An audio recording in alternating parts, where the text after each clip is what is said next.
Hey, well, welcome back, and thanks for watching the sports show brought to you by Coach's Corner, your go-to spot before and after the game. I'm Jeff Russell, here as always with Mark Slevcove. This week, we're kind of taking a bye week by just giving you a quick update on our sports that we've been having ending on the winter and starting on the spring. We'll be back next week with more interviews, how well do you know segments, and things like that. But if you don't know what a bye week is, it's kind of a break from the show, right? It's kind of that. But we're still going to give you the update. With that being said, Coach Slevcove, what do we got? All right, here we go. Winter sports finishing up. Girls basketball last week lost in the second round of the CIF playoffs. It was actually our second game, but it was the quarterfinals against Brentwood, number 1 seed. Our girls made a furious comeback. They cut the deficit to 2 points, 58-56. It was exciting. We almost got there, but ultimately ran out of gas to end the game against a very mature and solid Brentwood team. Congratulations to Coach Rivera and the girls, though, for putting together one of the best seasons in school history for girls basketball. They went 24-5 on the season. They went to the quarterfinals for the first time since 2016. Wrestling is the last winter sport to finish up. Our wrestlers were in the CIF Masters tournament last Friday and Saturday. The boys had 4 competitors, but unfortunately nobody advanced to the state tournament on the boys' side.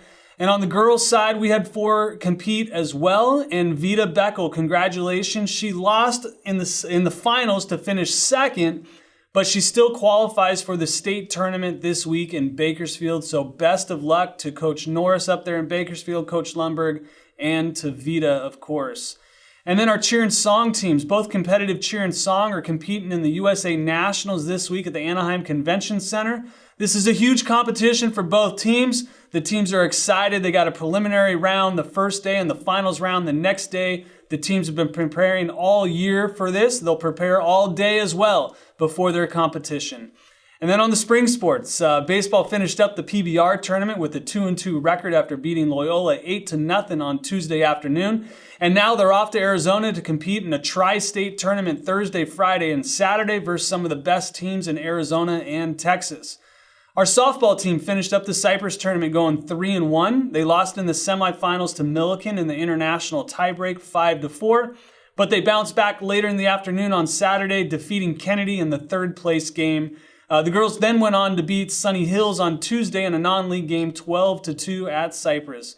The track team competed in the Modern Day Invite on Saturday to get their season started. And this week they head to Cal High in Whittier before the rain comes. They moved that meet up to Wednesday this week to avoid the rains. Yeah, the rains are coming. We got a lot of stuff going on. Like we've said before, when all these big rains come, check the schedules, look for those rescheduled games, cancellations, things like that, because we know we're going to see that on Thursday and Friday. Well, thanks for that update as well.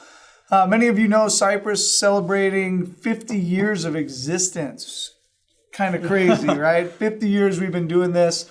We'll be doing some acknowledging within the next year, various sporting events, trying to hopefully recognize major sports contributors over the past years, and we look forward to sharing some of those past and present successes that our athletics program has had. It's really an exciting time for the school just in general, and just looking back over our short time here, considering 50 years, we've been here quite a bit as a student. What would you say is like some highlights for you in your time maybe here at Cypress, or anything that you can think of that stands out as a big deal in the last 50 years? Well, I can think of, 3 different areas. One, I'm a Cypress kid, or I was a Cypress kid.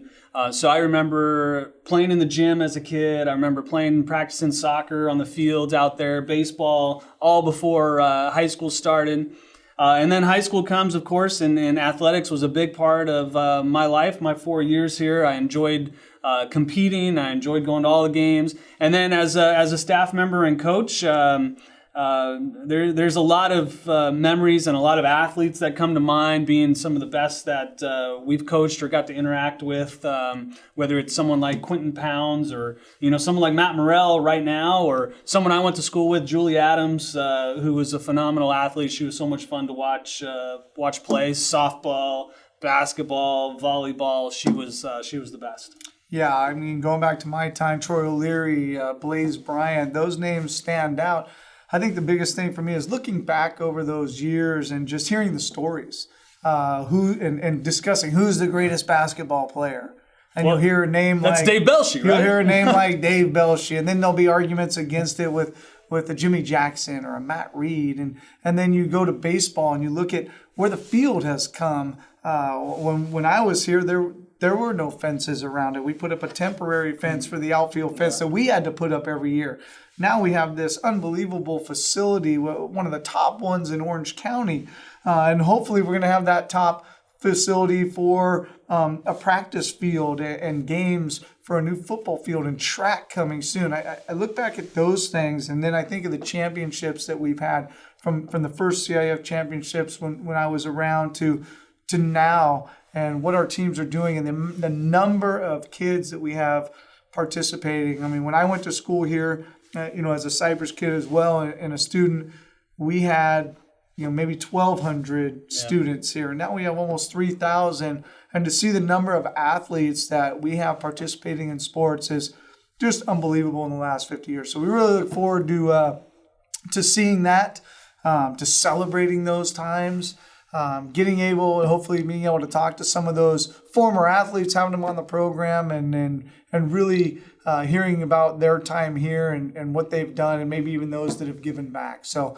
that's coming up in the future. But again, for this week, keeping it nice and short, just kind of that quick update. And then we'll get back to you next week with more How Well Do You Know, with more interviews and more information about our sport. So until next week, thanks for watching. Have a great week.